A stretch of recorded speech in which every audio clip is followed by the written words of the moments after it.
but they should all be there. Both, like 2 for HPV, 2 for herpes, 2 for, okay? Did Any you other say questions? you're using our questions? I am Say that using last 8 Our- questions that come from Are you sure? one of the 6 questions that are on each topic. So there's 8 topics, there's gonna be 1 question from each topic. Okay? Can you pick the easiest ones that everybody would know? I picked the good ones, the ones that I thought were good. Mm. How many Good and status easy are items? not necessarily the same thing. I have no idea how many status. But not a terrible amount, I don't think. Alright, so all these objectives, again, I would probably know PCOS, endometriosis, and menopause. Alright, so reproductive issues. Amenorrhea, what is that? That's the absence of a menses. This can occur for a couple different reasons. We could have an absence of menses due to pregnancy. We could have an absence of menses due to breastfeeding. Maybe we're pre-puberty, we haven't hit puberty yet, and that's why we haven't had a period. We could be menopausal, and that could be why we don't have a period. So there's primary and secondary amenorrhea. You do not need to know the difference. Anorexia too, right?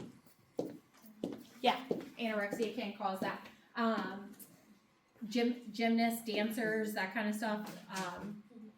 Athletes can also cause amenorrhea. All right, what's happening back there? There's a lot of chatting.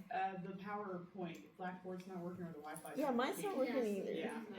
So I'm trying to get Grace to send it to me, and then I'm gonna send it to Melissa, and then like trying okay. to do that. Scarlett, can you Alright. send it to me, please?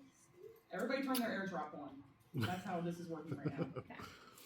Amenorrhea assessment. So a common theme you're going to find in all of these PowerPoints, we need to do a good health history, right? Past medical history I to got it. include OB history. When did you start your first period? Like when did menarche start for you? Have you been pregnant before? When was your last pregnancy? Are you breastfeeding? Those are all questions we're going to be asking. Nutrition. Do you have a history of bulimia or anorexia? What kind of over-the-counter medications are you taking? Or prescription medications are you taking? Because what kind of prescription medications could cause amenorrhea? Birth Steroids. control, right. So physical exam, we're gonna do vital signs, height, weight, BMI, pelvic exam, breast exam. There's the Tanner stage of breast development, you don't need to know that. We're gonna do lab and diagnostic tests. What do you think the main diagnostic test that we're gonna do if somebody comes in with a complaint of no period? Hormones. And HCG, we're gonna see if they're pregnant, right? Oh, So right. that's gonna be the first test. Therapeutic management really depends on the cause. Primary, we're going to treat the underlying cause and maybe do some estrogen replacement therapy. If it's a secondary, we could potentially treat with oral contraceptives, thyroid replacement therapy. It just really depends on the cause. Nursing management here could be counseling and education, address any issues, like if it is an eating disorder, addressing that eating disorder. If the patient is pregnant, well, educating them on what they have to do next. What are their next steps? What's their prenatal course going to look like? Address any possibilities such as tumor or infertility or serious disease. And again, nutrition management and education. Dysmenorrhea. This is painful menstruation. Can last 48 to 72 hours, typically the first 48 and 72 hours of your menstruation cycle. It can impact your day-to-day life and make productivity a little bit difficult. It's a symptom, not a diagnosis. So dysmenorrhea could be associated with what kind of diagnosis? PCOS and endometriosis. Endometriosis is the most common cause. So what do you think I'm going to do to treat painful painful menstruation due to pelvic or uterine pathology. Birth control, but what's my priority? Pain. So I can treat with NSAIDs, right? Treat pain with NSAIDs. Highlight, star, all the things. And hold on a second, I messed up and I don't have my notes. I'm winging it pretty good so far though. Okay.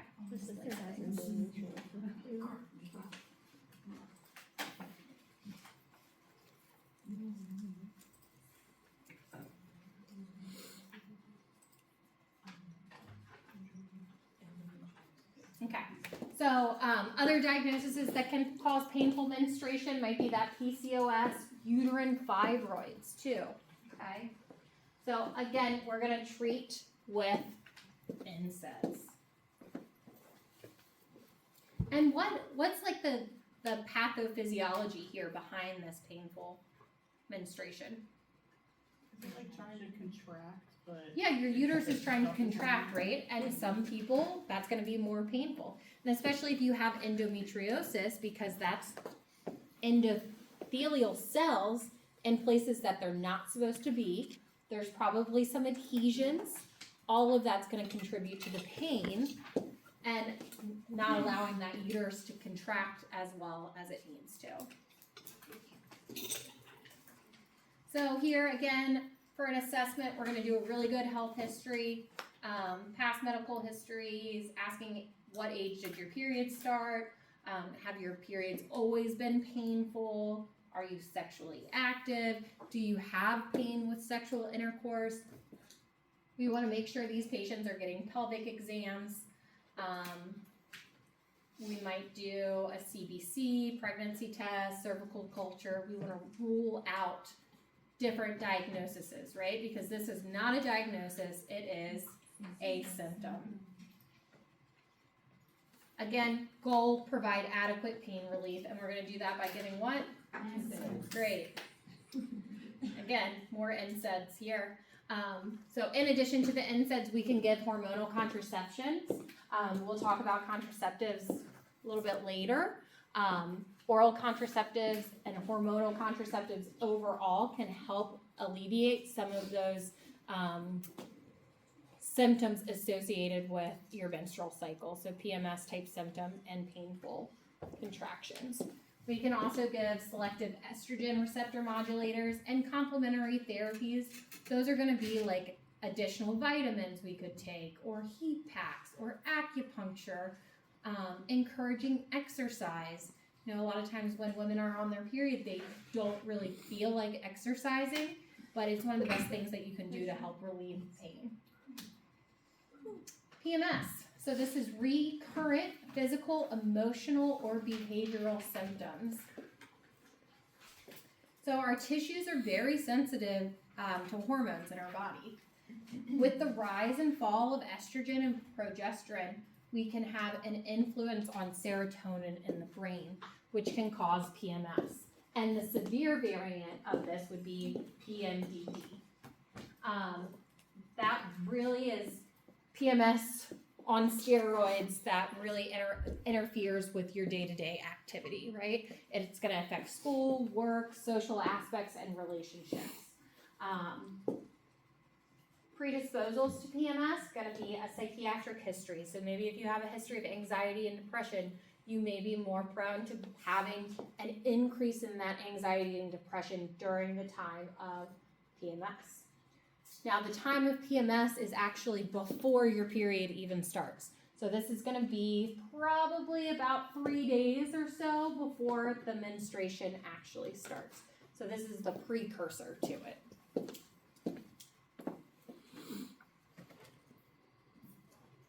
So ACOG, the Academy of Obstetrical and Gynecology, the diagnosis of PMS requires at least one of the following affective or somatic symptoms during the 5 days before the menses starts. And you want to track these over 3 cycles, okay?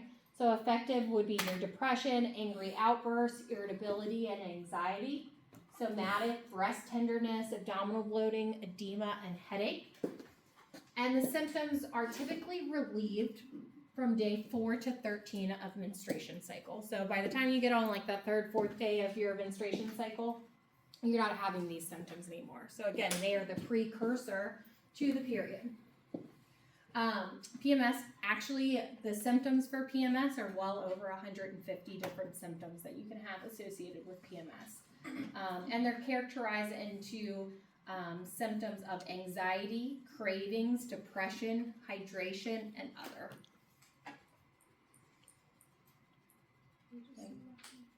I was just saying, we're just so lucky. Yeah, yeah, we are. It's like as you end it on day 13 or whatever, then you only have another week before Yeah. it just starts again. Yeah, before it starts again. Seems nice. So really, how are we going to treat this? Well, it depends on the symptoms. So everyone's going to have different symptoms. If it's painful menstruation, we're going to treat with NSAIDs. If it is, let's say, sleep disturbances, maybe it's I'm adding melatonin that week, or maybe I'm just overly tired or overeating, and it just will depend on what the particular symptom is. Smoking cessation can actually help relieve some of the symptoms. Taking multivitamins like vitamin B or thiamine, magnesium can also help. Increasing exercise, low-dose oral contraceptives. Sometimes patients get started on SSRIs because of PMS and PMDD. So what are we going to do? We're going to educate, right? And we're going to support. So educate on managing those symptoms, coping with those symptoms. You know, if it is pain, do you have access to a hot tub? A hot tub might be a great option for you to relieve some of the pain. Back massage, acupuncture, chiropractic care, whatever it may be. Endometriosis. So, this is caused by normal endometrial tissue in sites outside of the endometrial cavity. Endometrial tissue contains glands and stroma and respond to cyclic hormone stimulation, so the change in hormones. Ectopic bleeding inside the pelvis causes pain and disease progression. So the etiology here is unclear. Probably genetic, could be a little immune response or hormonal. But it's typically accompanied with dysmenorrhea, bowel symptoms such as diarrhea, constipation, or pain with defecation, infertility, pelvic pain that doesn't correspond just to like your period. It could be pelvic pain all the time. Irregular bleeding that could be heavy or light, or maybe, you know, your period's not as regular as it should be. We also have something called chocolate cysts, which I'll show you on the next page. And sometimes you can just be asymptomatic and not even know that you have it. So you can see the endometriosis here. That's that chocolate cyst. We've also got some of those adhesions. So no cure treatment is just really at reducing your symptoms, right? We want to decrease the disease progression and achieve pregnancy and pain relief. That's our goal here for endometriosis, because these patients are going to struggle with infertility and they're going to struggle with pain. So ultimately our goal should be, let's get you pregnant if that's what you want, and let's manage your pain.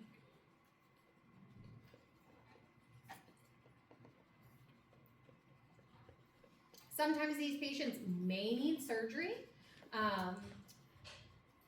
The type of surgery is really influenced by the woman's age and the desire to have children. So there could be a diagnostic laparoscopic type procedure where they're going in and kind of doing an exploratory surgery, or it could be all the way to having a hysterectomy if it's that bad. Just really depends. If the so if the tissue is outside of the endometrial cavity, isn't that how would removing the uterus help if they're endometrial tissues, which means that they should be some way stimulating that hormone secretion that would then cause. So they're still on the uterus, but like on the outside instead of Okay. like on the inside. So it's just on the top part and it's not on the inside part, right? Right. You got it. So our care here is going to be conservative. Again, conservative through the means of pain management, right? Watch and wait.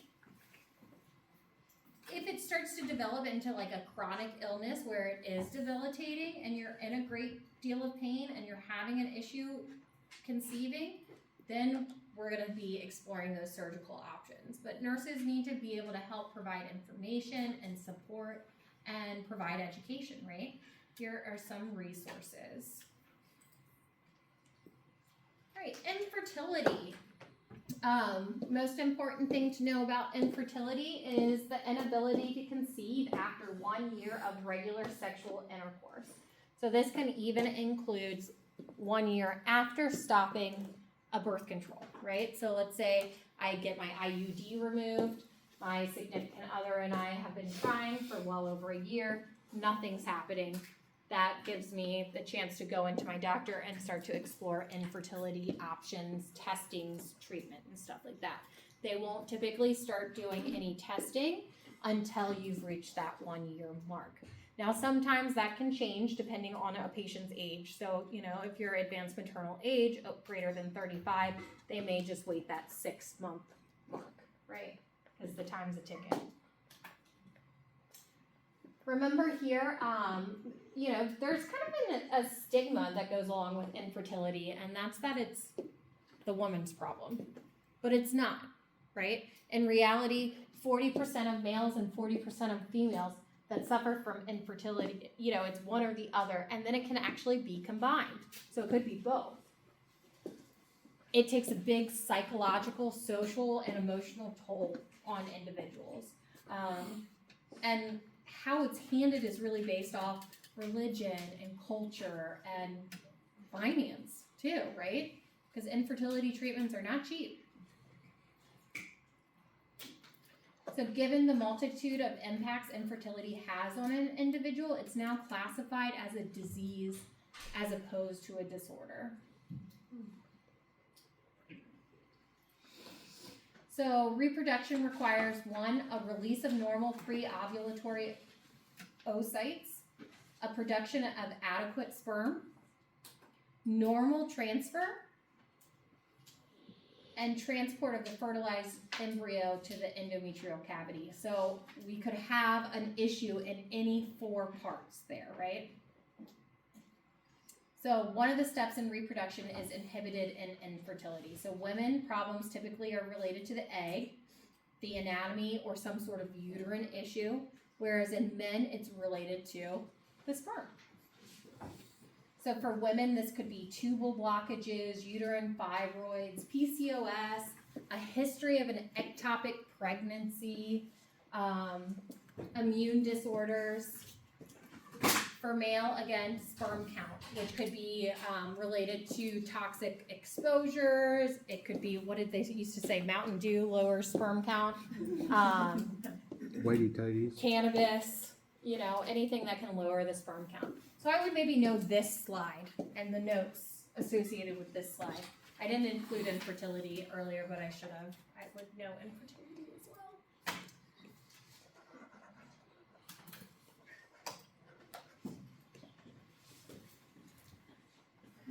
Very nice.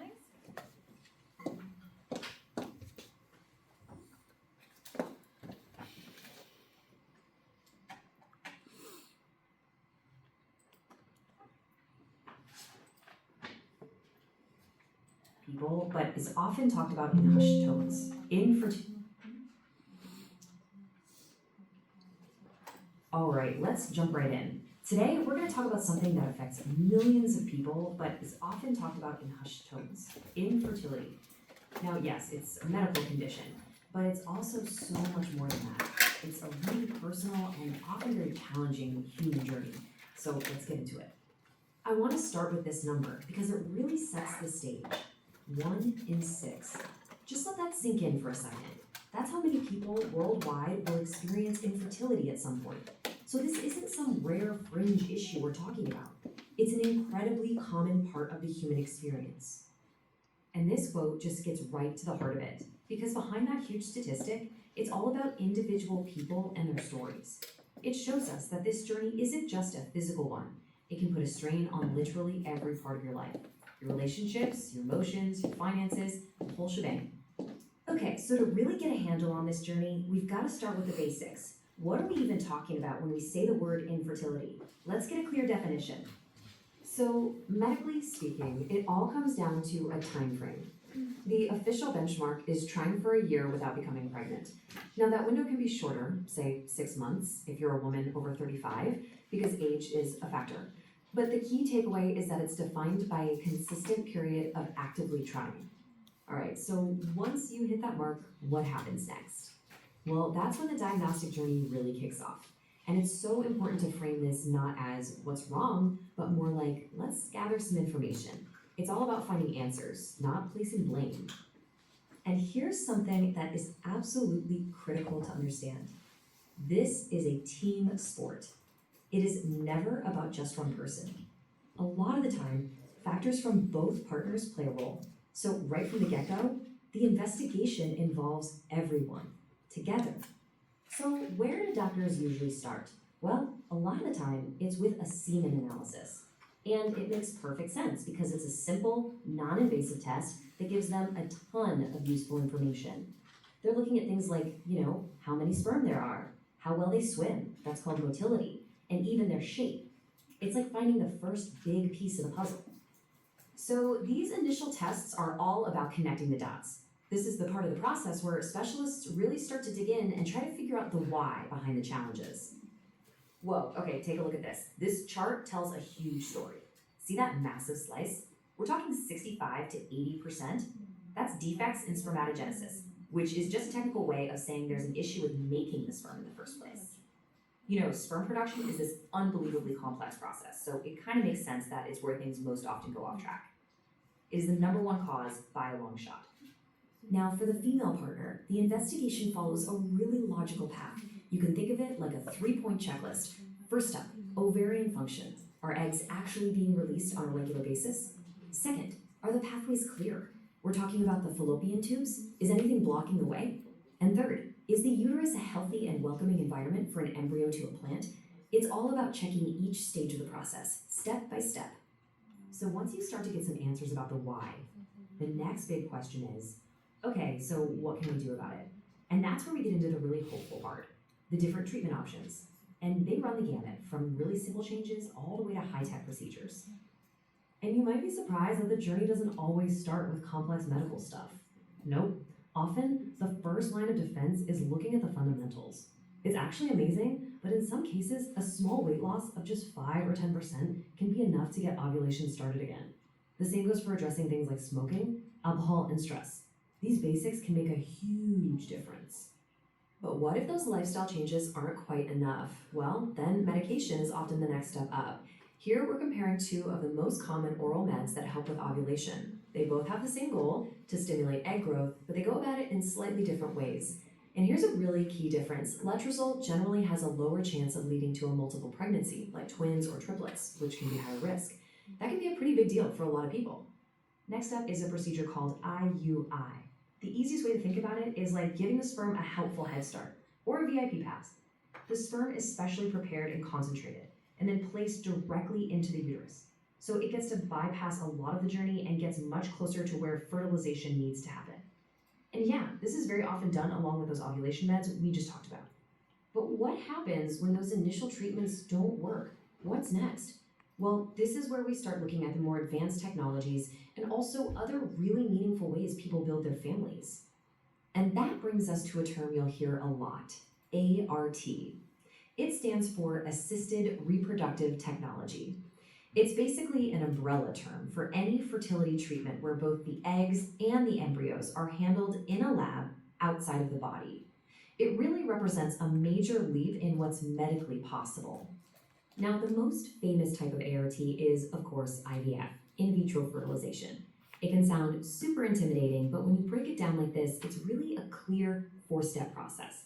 First, medication is used to produce multiple eggs. Second, those eggs are retrieved. Third, fertilization happens in the lab. And finally, a healthy embryo is transferred back into the uterus. It's a very logical sequence. Of course, it is so important to remember that medical procedures are not the only pathways to parenthood. Surrogacy and adoption are 2 other incredibly important ways people build their families. It's worth noting that with modern surrogacy, we're usually talking about a gestational carrier, meaning she isn't biologically related to the child. Now, each of these paths is its own complex journey, legally and emotionally, but for so many people, they are absolutely the right way forward. And that kind of brings us full circle, doesn't it? We've talked about the science and the procedures, but at the end of the day, this is all about people. It's about their hopes and their dreams for a family. So the big question I want to leave you with is this. Knowing that 1 in 6 of us will face this, how can we shift the conversation from silence and stigma to one of genuine support and understanding? All right, let's jump right in. Today, we're going to talk about something that affects millions of people, but is Alright, questions about infertility. I think that video kind of sums up everything that you need to know. Do you want us to know like the meds that were in the video, or No. just understand what it is as a whole? Yep. That one slide, what kind of, what are some of the causes of infertility? That would be a great, like, SATA type question, if you know what I'm saying. Okay, so menopause. I should have put Taylor Swift up here, not that she's in menopause, but think of this as an end of an era, right? That's what menopause is, an end of an era for a woman. It's a time in the female's life when menses and fertility actually cease. Menopause transition is the woman's transitioning from a reproductive phase of her life to her final menstrual period. And the average age here is about 51 and a half. It's roughly the middle life, okay? But we can start premenopause as early as mid-30s, okay? Mid-30s. Some women experience little symptoms, while others experience significant symptoms, and sometimes they can even be disabling, right?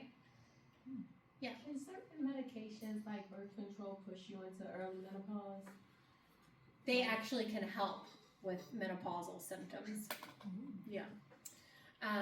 So again, the end of the era, advancing age, altered roles, and physiological changes occur here. So think of that kind of like midlife crisis that men tend to go through, you know. They're gonna go buy their convertibles or their sports cars. This is for women. So it's a steady decline in the number of immature eggs that we have, and our estrogen and our testosterone levels really drop. So estrogen levels plummet by 90%. And this can lead to hot flashes, sleep disturbances, and memory problems. It lowers our levels of HDL and increases our risk of coronary vascular disease. It's an important one to know. Skeletal. We know with menopause comes a loss of bone density, leading us to osteoporosis. How do we treat osteoporosis? Or how do we prevent, let's say, how do we prevent? Calcium, vitamin D, what else? Estrogen.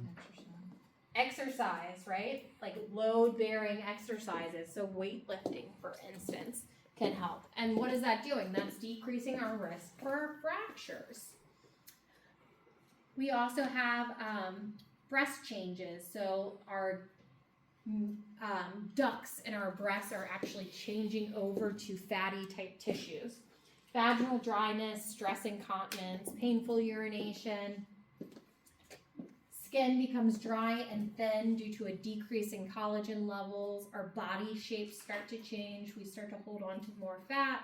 The metabolic disease processes kind of slow down. Menopause is inevitable and it's irreversible. So again, those signs and symptoms of hot flashes, anxiety and depression, weight gain, personality changes and heart palpitations, insomnia or increased fatigue. I mean, it's just a multitude of stuff. So, do women who receive like a hysterectomy go through the same thing, or are their symptoms different? Do they Well- not get any? Are they taking out the ovaries or are they not taking out the ovaries? Right. So then they would get some. Yeah, if you've still got ovaries, you've still got hormones, right? So you're still gonna have menopause and go through menopause. But if you're gonna take those ovaries, then you're gonna skip right Right. through everything. But then you're gonna need some hormone replacement too, because your body's gonna need those hormones. Right. Yeah. Good question. So what's our nursing assessment gonna focus on?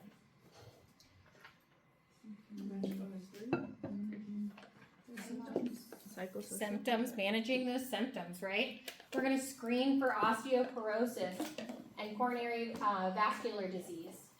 Cancers, we're going to check blood cholesterol levels because the HDL can increase. We're gonna encourage them to get mammograms and pap smears and pelvic exams. They might have some bone density testing. And we're gonna encourage lifestyle changes, right? They may not be able to eat the way that they used to. They may need to start working out a little bit differently, right? Their whole body's changing.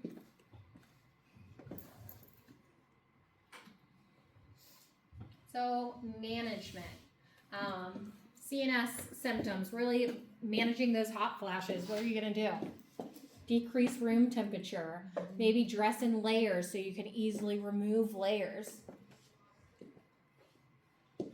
Treatment is dependent on severity, our medical history, and patient's values and concerns. So our gold standard here would be estrogen, right? Because we're gonna have a significant decrease in estrogen, so replacing our estrogen. Progesterone therapy also works.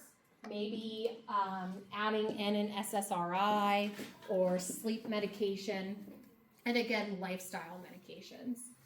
We've got GU management, so managing those sexual changes, vaginal dryness, encouraging them to use lubricant if they're having painful intercourse. Maybe use of estrogen vaginal tablets. For our skeletal, again, that decreasing estrogen level decreases our bone mineral density, which increases our risk for fractures. So we're increased risk of osteoporosis. So we need to take that vitamin D, our calcium, and work out, right? Exercise. Okay. Cardiovascular disease. CVD is the #1 killer in women. 1/3 of female deaths in the United States are from CVD. So again, that estrogen plummets, our risk for CVD increases significantly. And why is that a problem in women?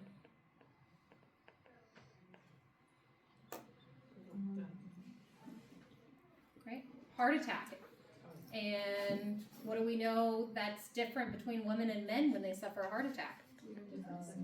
We have different symptoms, right? And most of the time those symptoms go undiagnosed, right? Because they're not your normal, like, I feel like an elephant sitting on my chest, I've got that chest pain, right? It could be jaw pain, it could be arm pain, could be a little bit of GI upset, nausea or vomiting. It's not that typical onset of a heart attack, if you will. More common pain in the back too, right? Yeah, in the back, like somebody stabbing you kind of in the back.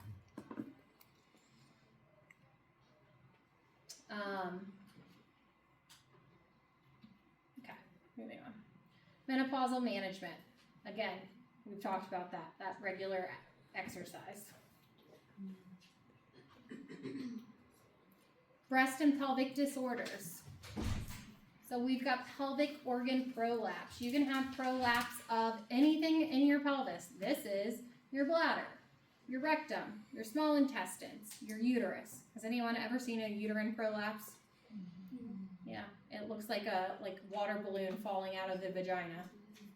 But you could push back in if you needed to, and you can push back in. So cystocele is that bladder, rectocele is your rectum, enterocele is the intestines, and then you've got the uterine prolapse. So what are signs and symptoms here? It can be a multitude of symptoms: stress incontinence, frequency, urgency, hesitancy, poor or prolonged stream, or incomplete emptying. We could have sexual dysfunctions, lack of satisfaction, or incontinence during sexual activity.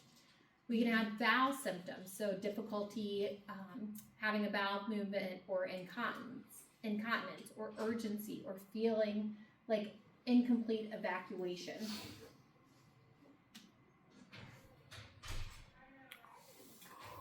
So nursing education and management, what can we do to prevent this?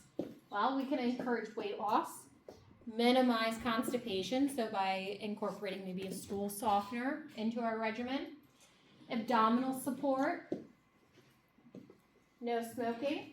We can start doing pelvic floor muscle training, so doing those Kegels, or really focusing on deep core engagement. Hormone replacement therapy and education on pessaries. Pessaries are a temporary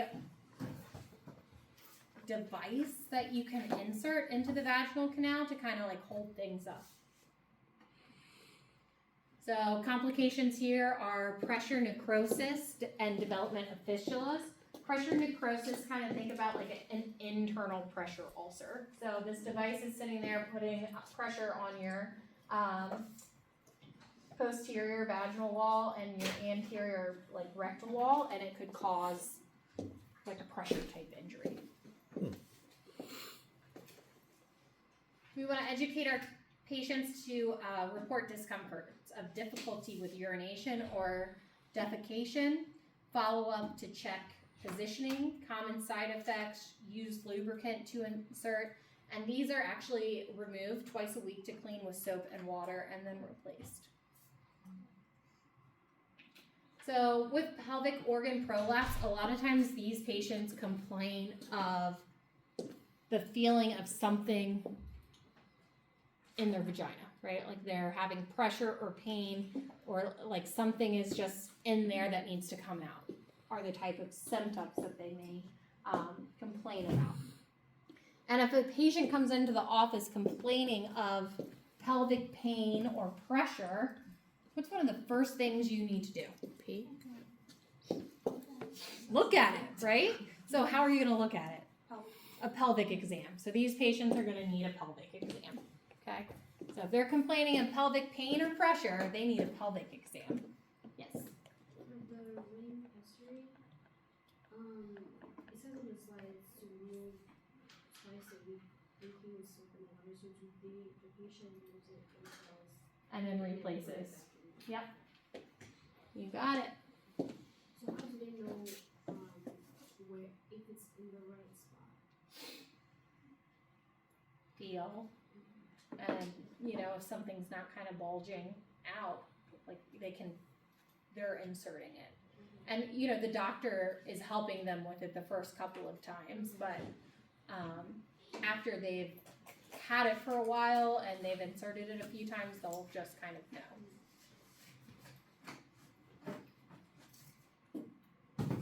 So polyps, these are small benign growths that result in infection sometimes, chronic inflammation,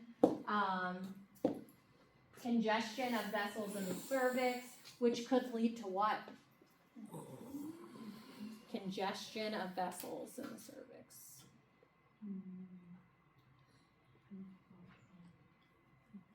Emboli. Maybe preterm labor, right? So that incompetent cervix. Throwing it back there. The polyps increase in incidence with age. You should conduct a physical assessment, prepare to collect any samples, so this might be a biopsy. Management typically is just education. We might do a removal. It really depends on the symptoms and side effects that you're having. Polyps typically cause a lot of abnormal uterine bleeding. Uterine fibroids. Fibroids are slow-growing tumors. They're benign, and they're typically estrogen dependent, meaning that they can get smaller and bigger depending on your estrogen level. So if you're on your menses, is your fibroid going to be small or big? It's going to be big because that estrogen level increases. So treatment depends on that the size and signs and symptoms. Medical management could include a myomectomy, so a simple like laparoscopic procedure where they are actually just removing the fibroid. You could have a laser surgery. If they're bad enough, you could have a hysterectomy. They also remove them during C-sections, right, if they're big enough. If a patient comes in to have a baby who has uterine fibroids, what are they at an increased risk for?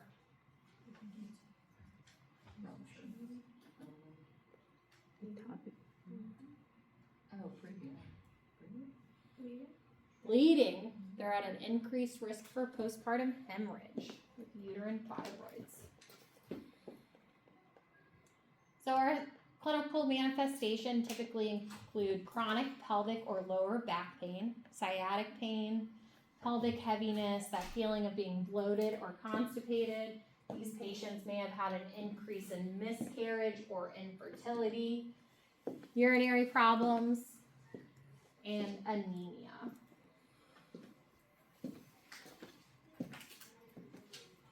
That's what uterine fibroids look like.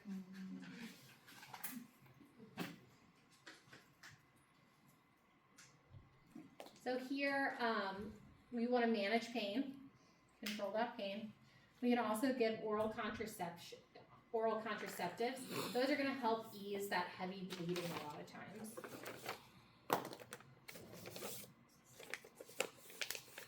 Other treatments for fibroids can include GnRH, which is like Lupron. That's a typical medication we can give for this.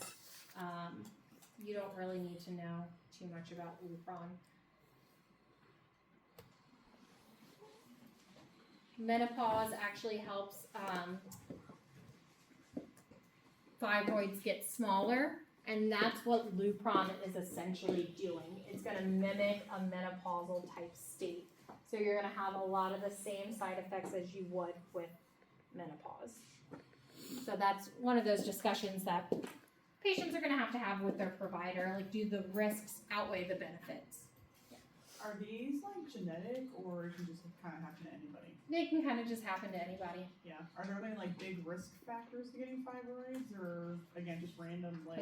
That postpartum hemorrhage afterwards, infertility can be an issue too with it. Yeah. It just really depends. Okay. Of course, you can have a hysterectomy with the uterine fibroids, and we do have some hysterectomy care there. I would know hysterectomy care, but I wouldn't know it for this exam. Lupron, again, I would know Lupron, but I wouldn't know it for this exam. Cysts. Okay, so we have a Bartholin cyst and we have ovarian cyst. So Bartholin cysts are swollen, fluid-filled structures that develop when the duct of a Bartholin gland is blocked. The Bartholin gland sits on the outer opening of the vagina, and it helps produce lubrication for the vagina. So that becomes blocked, and it kind of builds up with fluid, and it causes a cyst, and it can be very painful. Then we have ovarian cysts, which are fluid-filled sacs on the ovary. They can be benign and asymptomatic. And then we have other various types of ovarian cysts that really depend on location. Then we have PCOS, which is the most common endocrine condition in women of reproductive age. So what's happening here is a presence of multiple inactive follicles in the ovary that interfere with ovarian function cause eggs to never mature and ovulation does not take place.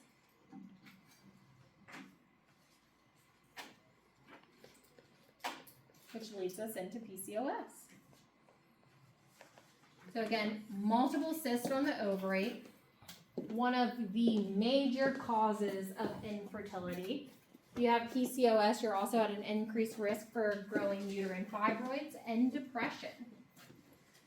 PCOS, again, affects women of childbearing age. There could be a possible genetic component to it, and it's typically associated with hyperinsulinemia or insulin resistance, right? Patients with PCOS can have coronary cardiovascular disease, hypertension,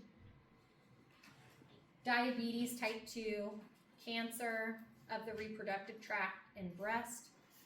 A lot of times they have adverse pregnancy outcomes or neonatal complications. These patients struggle with fertility. But a lot of times once you get the PCOS managed, they can become pregnant. But you have to be able to get that PCOS under control, and sometimes it's not always like first nature to diagnose people with PCOS. Common to see gestational diabetes, gestational hypertension, and preeclampsia with these patients. So because of these cysts, those ovaries aren't able to produce the hormones that the body needs to really function. So that's why that insulin is going to be increased. And you're going to see some hormonal type symptoms and side effects associated with this. So our diagnostic testing, we can do a pelvic or transvaginal ultrasound to look for those cysts.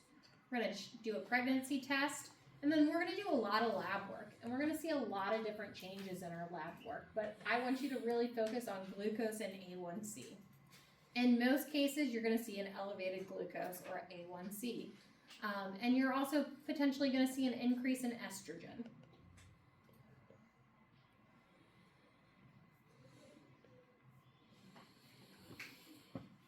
So what are our symptoms?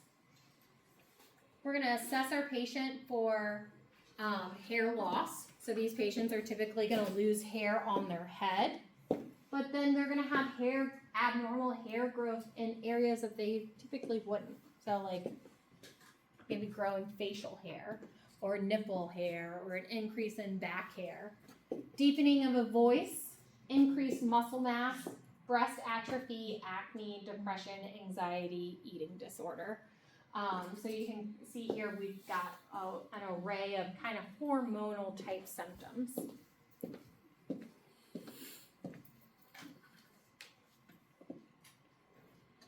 One in 5 women suffer from PCOS actually, so it's really, really common.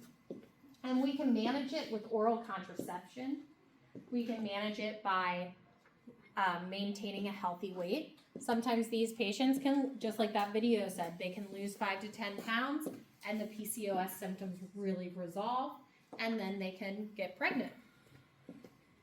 We'll also see patients with PCOS on metformin, okay?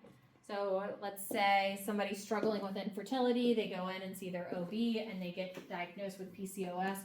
One of the first treatments that they're gonna do is actually start them on metformin. We might, Is that whether they have signs of glucose intolerance? Or yeah, if they have elevated glucose levels, and yeah. That would be the only reason why they would put them on metformin. Okay.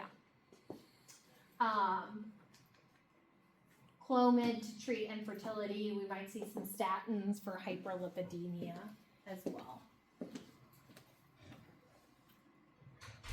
Fibrocystic breast changes and fibroadenomas. So these are benign changes to the breast. Fibrocystic breast changes are an overgrowth of fibrous tissue, maybe accompanied by fluid-filled cyst, and they affect women from the age of 20 to 50. The hormones really affect these. So again, when you're like on your period, for instance, these cysts may be larger than what they would be when you were not on your period. Diagnostics here are a mammogram, but sometimes can be difficult to interpret because of like fibrous breast changes or dense breast changes. We can do ultrasound, you can do a needle biopsy, and there's also medications. Fibroadenomas, these are benign hyperplastic solid tumors composed of fibrous and granular tissues, can be stimulated by hormones as well. So here are some changes. This lady's getting a core biopsy done. Fibrocystic breast changes, that health history is going to show lumpy, tender breast, that time with the menses. Cysts usually appear in both breasts, mostly upper outer quadrant, and they might complain of a clear or yellow nipple discharge. They could have a dull, aching feeling of fullness that dissipates once the menses is over. Then the fibroadenomas, these kind of feel firm, rubbery, they're well bordered, freely mobile nodules, so you can actually move these. They typically are exacerbated during the premenstrual cycle,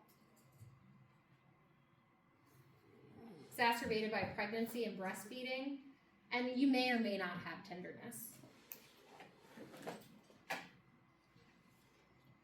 So nursing assessment and education. We want to encourage them to wear supportive bras. We want to encourage them to decrease caffeinated drinks because that can actually increase breast discomfort. Oral contraception is helpful and may be started in women with fibrocystic breast changes. Salt promotes fluid retention and may increase discomfort, so that's why we want to stay hydrated or potentially do diuretics. A high-fat diet may be associated with increased weight gain, and we want to treat with things like heat to relieve the pain or tenderness that we might be experiencing. Ice is not recommended for these patients. Who is ice recommended for? You have breast pain. Mastitis. Yep. So breast cancer. Most common cancer in women. It occurs in 1% of cases in men. It's typically linked to environmental, genetic, and hormonal causes. What are our genetic causes of breast cancer? BRCA, the BRCA1 and BRCA2, right? Breast cancer is based off tumor stage, the size, and lymph node involvement, and has metastasized anywhere. It's a highly variable progression, can be influenced by hormones. There is a non-invasive and an invasive type, and then we have the staging and tumor sizes, but you don't need to really go into any of that. We have modifiable and non-modifiable risk factors. Just like any cancer, our modifiable risk factors are going to be things that we can do to change and decrease our risk of getting cancer. So we know smoking contributes to cancer. So we can not be smokers. We can lose weight. We can avoid alcohol consumption. Breastfeeding is actually found to reduce your chance of breast cancer. So breastfeeding. Maybe start hormonal replacement therapies if we are low on estrogen. Childbirth greater than the age of 30 can actually increase your risk. Then we have non-modifiable risk factors such as being female, becoming older than 50, any genetic predisposition, right? If I've got the BRCA gene, and most likely I could have breast cancer, right? So the recommendation there is to do what? Have kids. Have them removed, Oh, right? which one is the one where if you have kids, then it lessens the chance? It's after menopause. I'm not sure. I don't know what you're thinking of. My friend had BRCA, a if you're test positive for the it. BRCA gene, they're gonna just tell you to have a mastectomy done.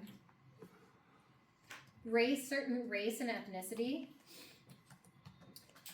So history and assessment. We might be asymptomatic, or patients may notice a non-tender, immobile, hard, irregular bordered lump in their breast. Yeah. BRCA1. Having children can lessen the risk. Okay. Persistent changes in the breast. So these might be changes such as you've had your nipples start to change and maybe now they're retracted and they weren't previously. Or maybe you have a dimple or a red spot that wasn't there before. So breast changes. Nipple discharge that is bloody. We know that's abnormal, right? From that last test? Yeah. So we do want to still encourage breast exams, but they're not regularly recommended like they used to be. And that's because women were coming in so frequently complaining of finding lumps or bumps on their breast, and they were not breast cancer related, right? So like we know that depending on our hormones, we can have these cystic changes, and sometimes a lot of times they would be feeling cystic changes to their breast and come in and they would need ultrasounds or mammograms or MRIs, right? So they are recommended for high-risk women. We want to teach women to report concerns to their healthcare provider, such as fixed painless nodules, skin retraction, or dimpling. Sometimes it can even just be like this wrinkly looking area that wasn't there before. Self-breast exams can be done in the shower. They could be done laying down. And pre-menopause women should do breast self-exams 7 to 10 days after their first day of their period. And in menopausal women, they should choose the same day each month to perform a breast self-exam. We've got mammograms, we've got ultrasounds that can help detect breast cancer. With mammograms, there are a few things that we want to avoid, which is scheduling our mammogram right after our menses has ended, wearing deodorants or powders, analgesics post-procedure, no jewelry around the neck, but really they're appropriate for most women. Sometimes we do have to go the ultrasound route, and that may be better for women who have a more dense breast tissue, which makes it harder to see if there are any abnormal lumps or bumps. Women who have first-degree relatives that have a history of breast cancer will automatically get an ultrasound. Your type of screening is going to really be determined on your healthcare provider based off your assessment and your history.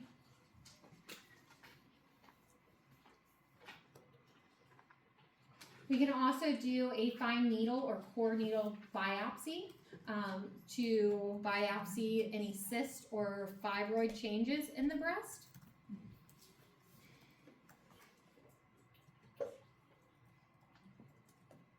We have different surgical treatments such as a lumpectomy, mastectomy, radical mastectomy, a simple mastectomy, and then we also have breast augmentation.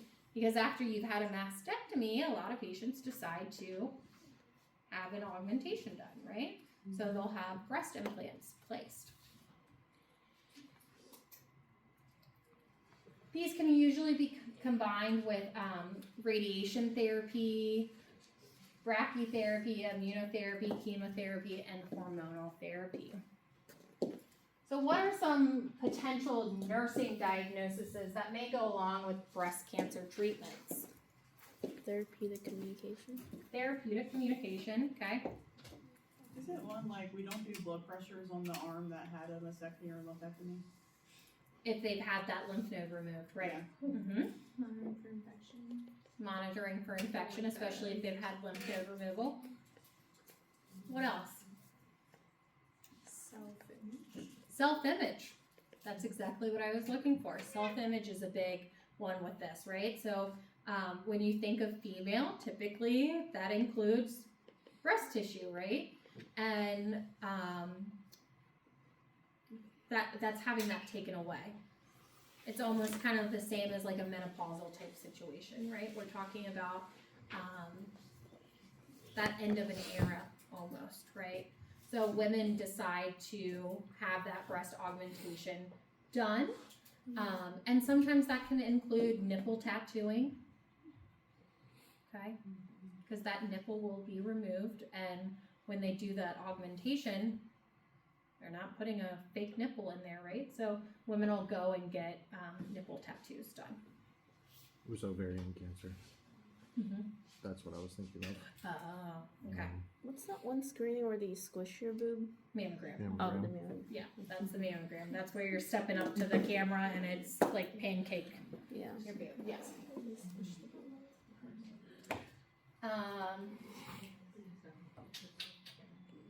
Again, breast cancer management. So the client's arm should not be dependent, but rather elevated on a pillow in the post-operative period. We want to manage pain. We want to support them emotionally, monitor surgical site, and prevent injury to the extremity. In many cases, a sign above the bed or standardized bracelet may be used to alert staff to avoid blood pressures, blood draws, or other procedures being performed on the affected arm. Okay. Then we also have lymphedema, and this is swelling related to the lymph glands. Complications that occur in the axillary lymph node removal. Methods to prevent occurrence of this from happening. Not using the upper extremity for BP or invasive procedures. Wearing gloves for activities that may cause injury. Wear well-fitted compression sleeves. Do not wear constrictive elastic sleeves on the affected side or upper extremity. So a question when I was kind of doing my PowerPoint researching for this week, a question that I ran across was, you have a patient who just had a mastectomy who was gardening. What would be your primary educational intervention for that?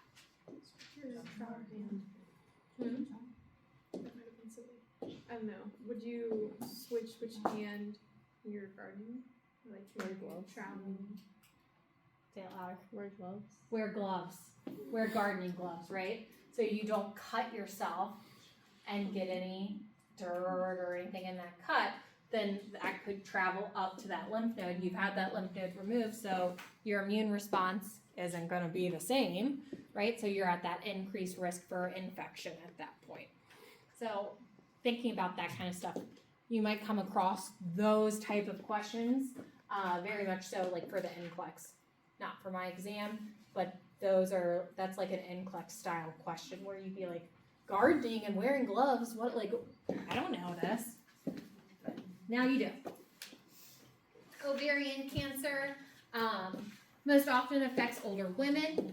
It has a really poor outcome in late stages. Symptoms are very vague. You can look here, your early symptoms look very much like what? Menopause, right? Yeah. This is like everyday life. So you can see that maybe this could go on without getting diagnosed right away, right? You can read through the rest of that slide. That's all I have to say about that. You can read through this slide, and this slide, and this slide, and this slide, and this slide, and this slide, and that side. Done. Okay? Are they all You get on the test? gist. Are they all on the test? All those cancers? No.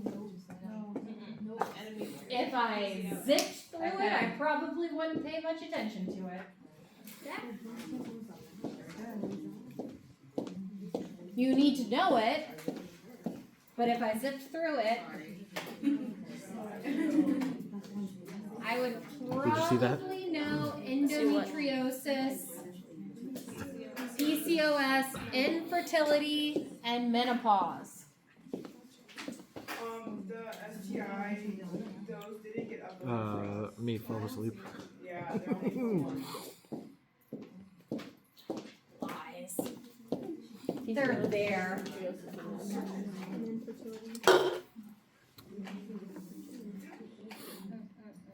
You guys are two. You go back. Week 13. The slides? I have the slides. Oh. Make available. Somehow they got hidden. You guys should be able to see them now. Does somebody want to double check for week 13? Were they asking about contraception? Yeah, they're there. Okay. They were there this morning. I was like, I know I uploaded them. I just didn't click the right button. Let me check in one too then. Alright, if you need to take like a quick little break, you may take it, but I'm gonna kinda like cruise right on through. Yeah.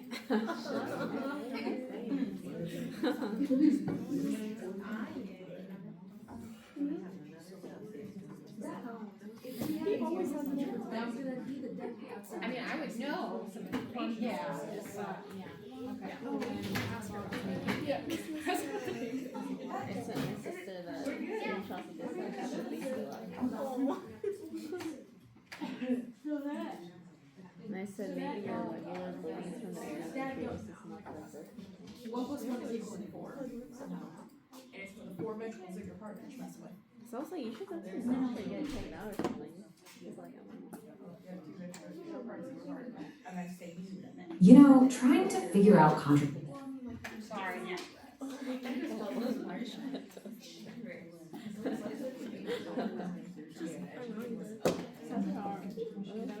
What time do we finish? I was there. 2:30, that's in like 8 minutes. Finish at 2:50. I mean, if you wanna do that. I know you were. Yeah, but I'm not gonna show this video. I was still thinking. I'm gonna talk to you guys after class. Okay. Beautiful. That's what I Googled. That's what I Googled. Okay. Watch and learn. Yeah, maybe you can change your.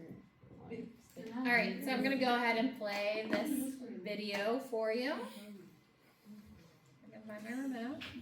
contraception can feel, well, pretty overwhelming, right? There are so many options out there. So how do you even begin to choose? Is that okay? That's what we're gonna do today. We're gonna break it all down. And we'll start with a number that I think might really change how you see things. The goal here is to help you feel confident and totally in the know. Okay, so here it is. 50% plus. More than half. What do you think that number represents? It's a pretty startling statistic, and it really gets to the core of why this conversation is so important. Yeah, you're seeing that correctly. Over half of all unintended pregnancies, they happen to women who are already using some form of birth control.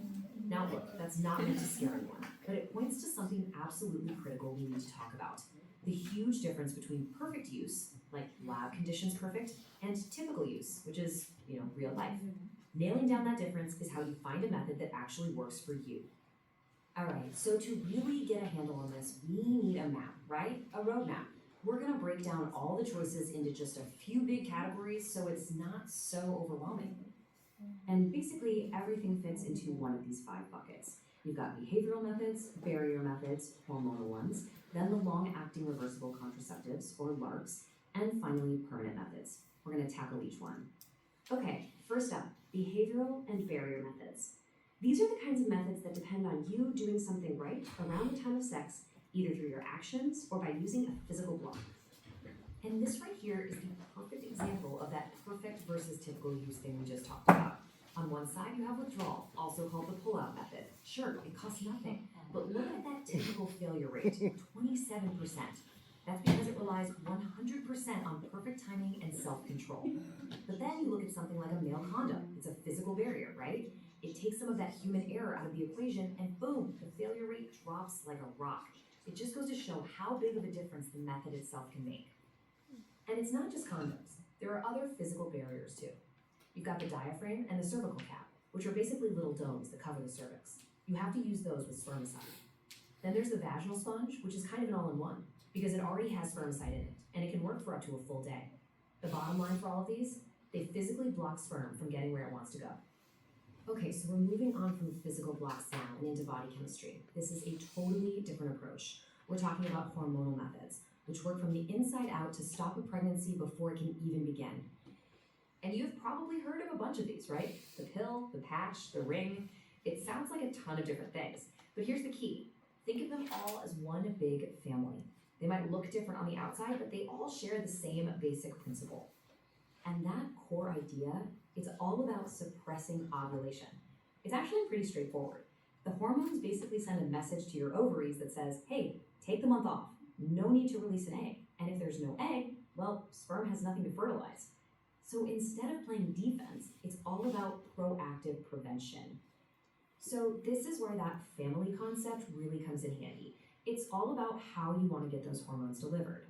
It comes down to your lifestyle. Are you good with a daily task? The pill is for you. Would you rather just stick something on and forget about it for a week? That's the patch.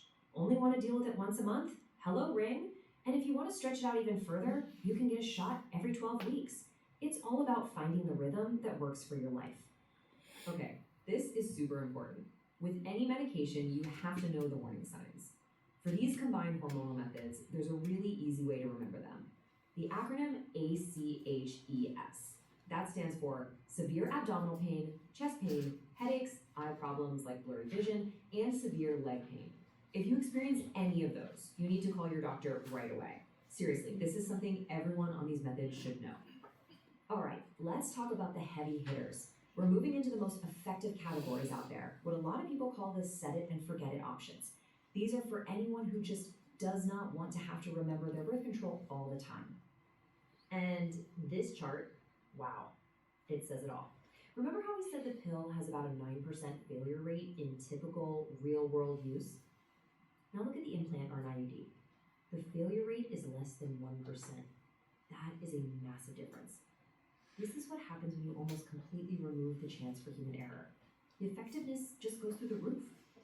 And just like with the hormonal methods, IUDs have their own handy acronym for warning signs. This one is PAINS.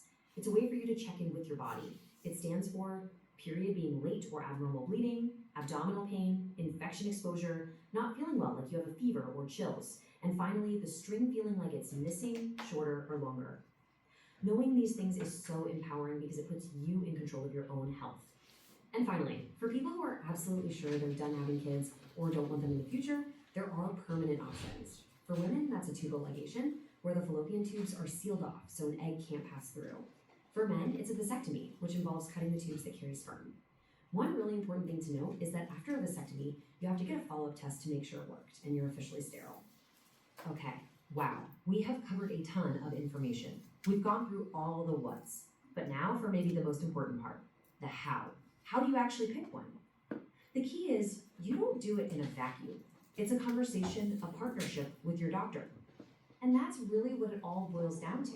This isn't about someone in a white coat just telling you what's best.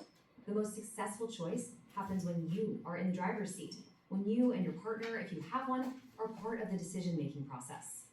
So to make that conversation as productive as possible, you gotta come prepared. Think of it like homework. Be ready to talk about your full medical picture, your health, your family's health, your OBGYN history, but also be ready to talk about your life, your habits, your routines, and yeah, what you see for your future when it comes to family. All those little puzzle pieces are what help you and your doctor find that perfect fit. So I want to leave you with this final thought. With all these options out there, the real question is, which one fits not just your body, but your life? Because at the end of the day, it's not about finding the best method on a chart. The best method is the one that fits so seamlessly into your world that you can use it consistently and correctly, without a second thought. That's what gives you real freedom and, most importantly, peace of mind. So what's the best birth control for you? Whatever works. Whatever works for you and your life. The one you can use correctly and consistently. I'd probably make note of those words.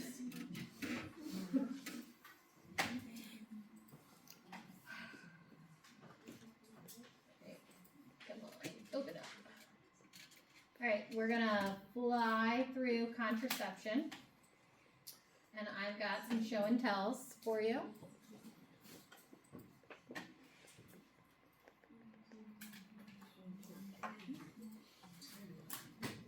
So what's our goal with contraception? Prevent pregnancy. What does birth control not prevent? STIs. Correct. Okay. So when deciding to go on birth control, some things that we're going to talk about are medical history, family history, OBGYN history, personal history, diagnostic testing, and physical exam. I'm going to ask questions like, when did you first start your menstrual cycle? Have you been on birth controls before? Have you ever been pregnant before? Are you currently breastfeeding? Do you intend on becoming pregnant in the next year, right? Because I'm not going to go a long-term option like an IUD if you're planning on having it removed in less than a year, right? Because those can stay in for 5 to 7 years. Family history, personal history, do you take other medications every day? Has it been difficult for you to take other medications every day? This should be a discussion between the client or couple that's making the decision and the healthcare provider, right? We need to talk about misconceptions, mechanism of action, what's going to work best for your lifestyle, and what any cultural or religious ideas that you may carry that certain birth controls may not align with.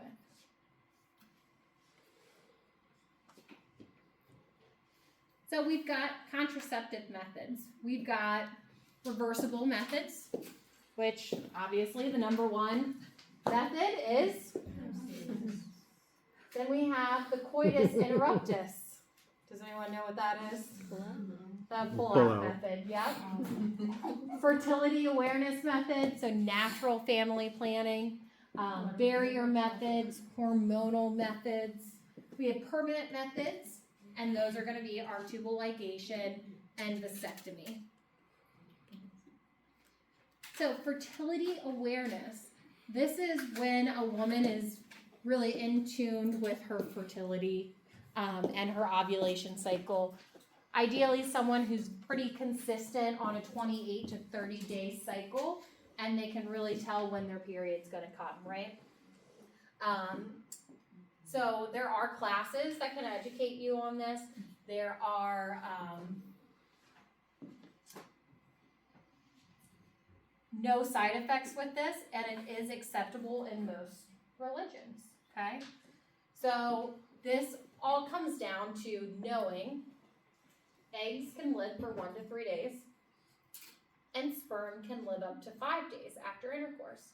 This means ideally you're not having sexual intercourse for approximately 9 days of your cycle.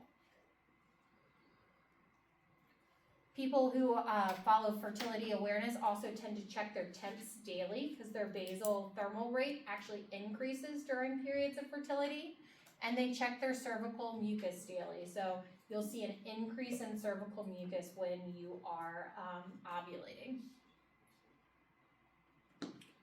There are also like ovulation sticks that kind of act like pregnancy tests that you literally pee on, and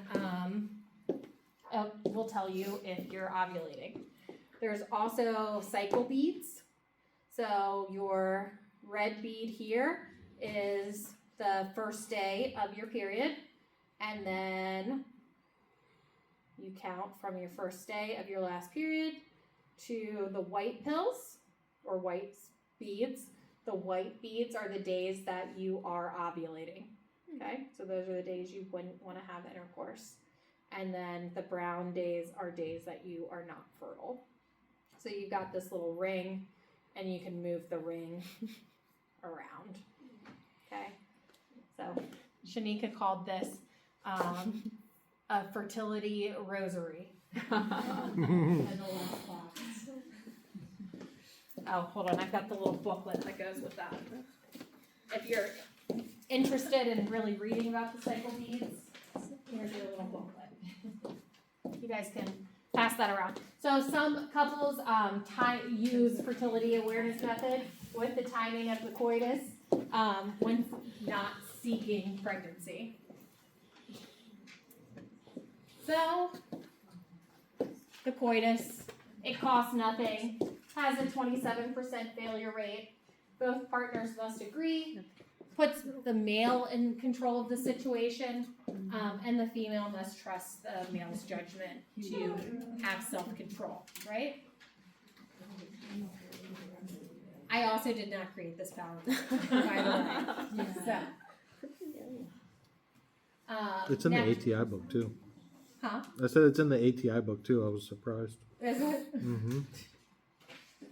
Natural family planning. So our natural methods, using a calendar method, checking that cervical mucus,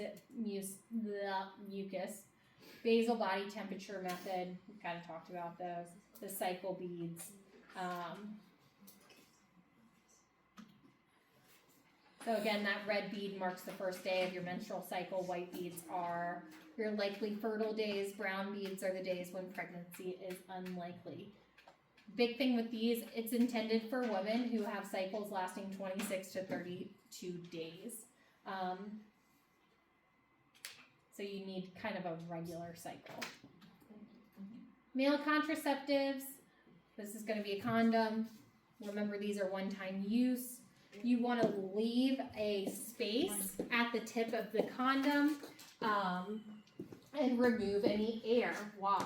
Does anyone know?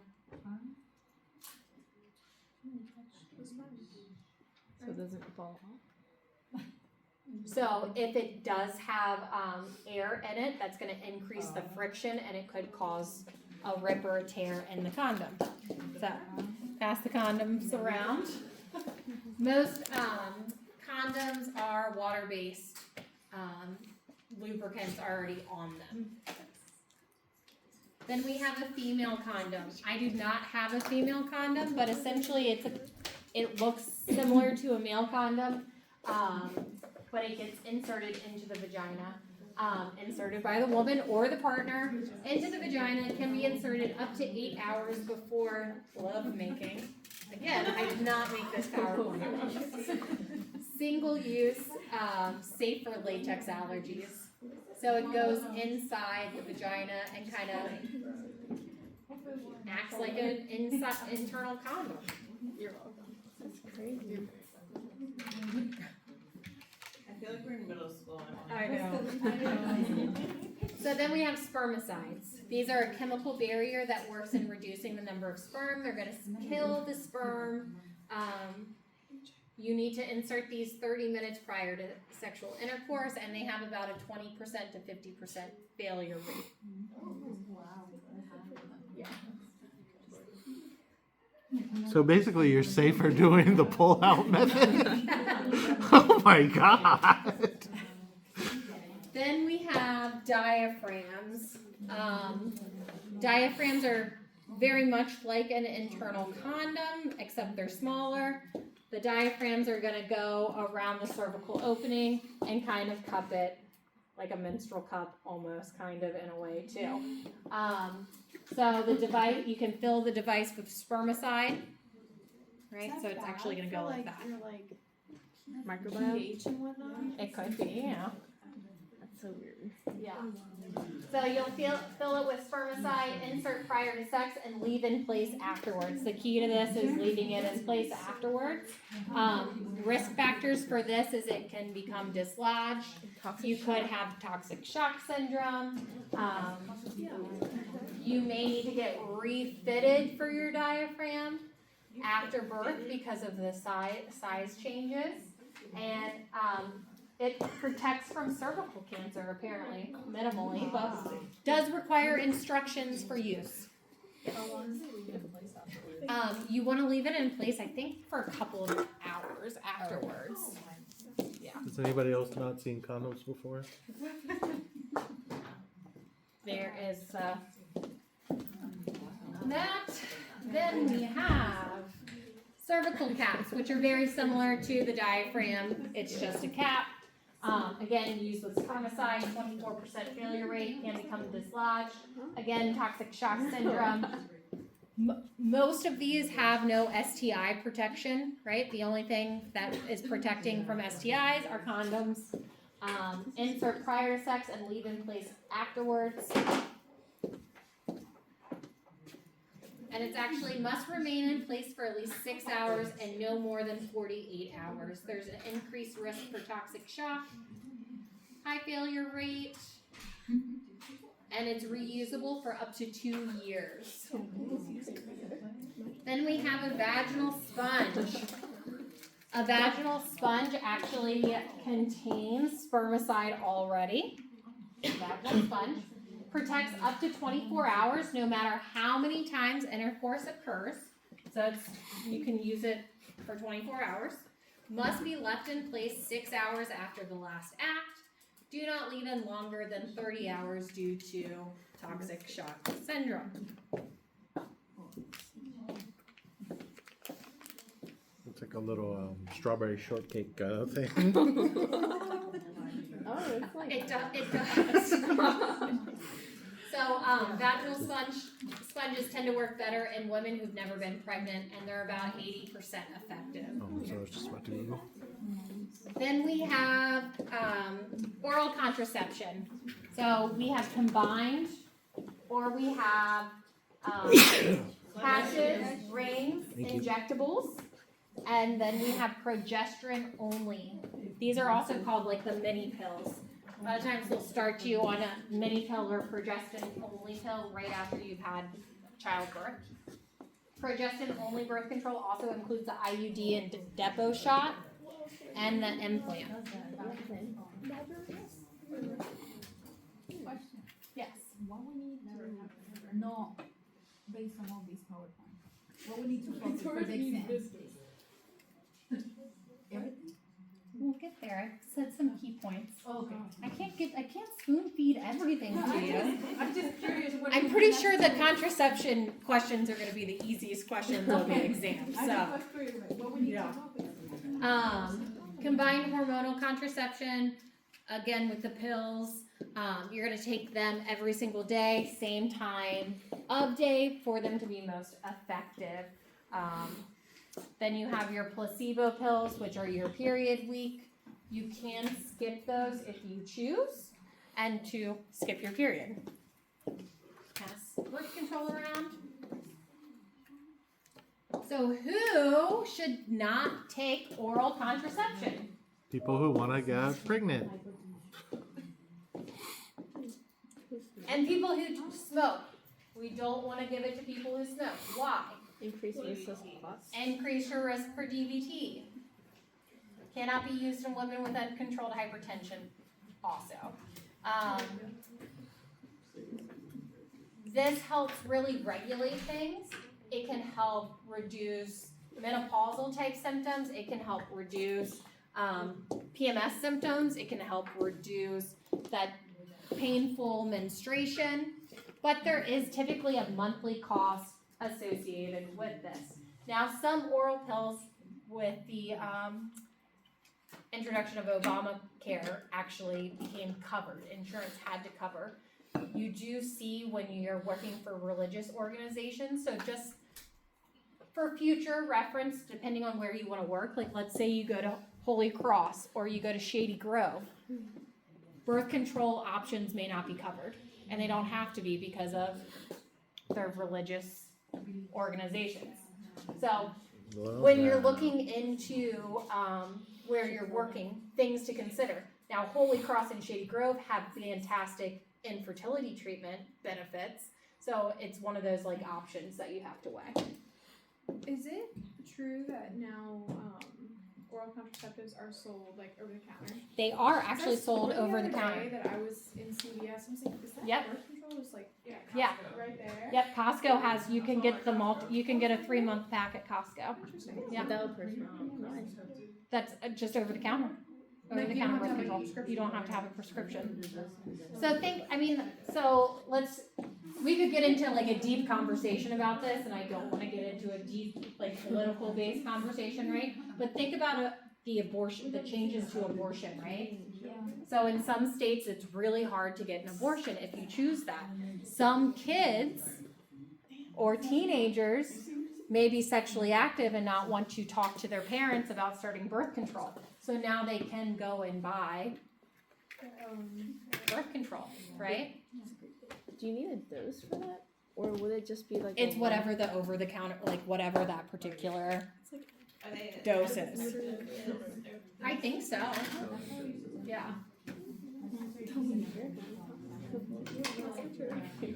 So again, really important to know, oral contraception should not be used in smokers or someone who has a history of DVT because you're at an increased risk for blood clots. And really, oral pills should not be used for women over 35 either if they're smokers and have hypertension because of that increased risk for blood clots. 8% failure rate here requires, again, that oral administration daily. Can have some side effects. Advantages, we talked about those. Can improve fertility, can prevent PCOS. We talked about the ACHES in the video, so I'm not really going to focus on that too much. For our progestin only pill or the mini pill, you can use that during lactation. It does have a higher failure rate than a combo pill. Again, shouldn't be used for smokers, and what this is going to do is actually thicken that cervical mucus to prevent pregnancy. So it's going to make the sperm have a harder time getting to where they need to go. Then we have the Depo-Provera. This is an IM injection that's every 12 weeks. It can be associated with irregular, unpredicted bleeding and spotting. A lot of women have an absence of menstruation after being on this medication for at least a year. There is weight gain associated with this. This says 5 pounds. I feel like people that I've known that have been on Depo, it's been more than just 5 pounds. It can take 6 to 12 months for fertility. So stopping that medication, it can take 6 to 12 months to regain that fertility. And the average is 10 months. It can increase depression. Is there a reversal? I don't think so,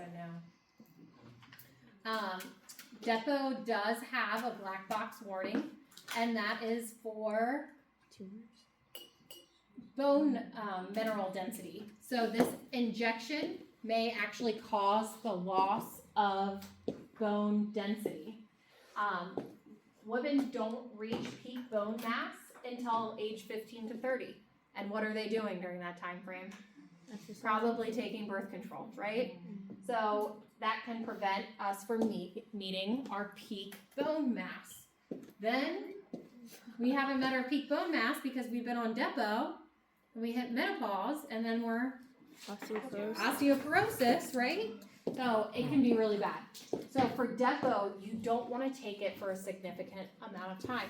Really about 2 years, okay? Because of the lack in bone mass density. We have transdermal patches. Big thing here to know is it may cause skin irritation, may fall off, less effective if you're over 200 pounds. It does take 3 full days to achieve a state of efficacy. I have a patch somewhere. Patch. Another thing with the patch is it's not very discreet. You know what I mean? Like, you're going to put it on your arm, you might put it on your thigh. So think about in the summertime. You know, you're walking around in your cute little sundress or your tank top and you've got your birth control patch hanging out.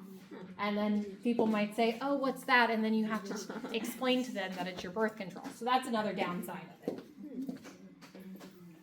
Although it is an easier daily regimen because you can leave it on for 3 weeks and then take it off for a week. Then we have vaginal rings or the Nuva ring, first available in 2002.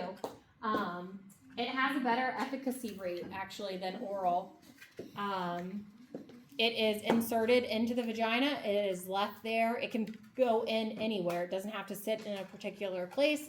It's left in for 3 weeks, and then you take it or replace it with a new one. If you take it out for a week, then you have your cycle. But if you just replace it with another ring, then you would skip your cycle. You do not want to remove it for intercourse, but if it does come out, you want to replace it within 3 hours. Someone in the other class asked if it was, like, what do you do with this part? This is just for demo purposes, okay? You clip it on your sex having panties. So it's a flexible one size ring, one size fits all with this. If a ring breaks, you want to replace it immediately. You don't want to douche while you're on this.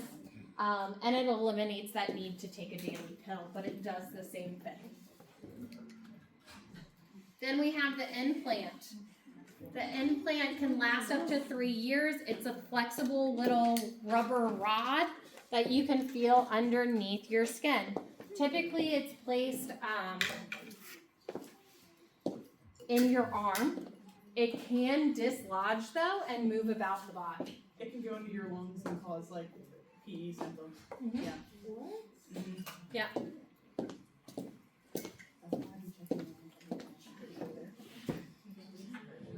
Then we have an IUD. IUDs are typically best for people who have been previously pregnant or do not have a plan of becoming pregnant. They like to place these after your period or sometimes even while you're on your period because your cervix is slightly open, so it's easier to insert. It's also easier to insert in a postpartum woman. So at your postpartum follow-up at about 6 to 8 weeks, you might have your IUD placed. And why? Because that cervix has to be open. So when they place the IUD, it's going to go into the vagina, up into the cervix with this little contraption I have here.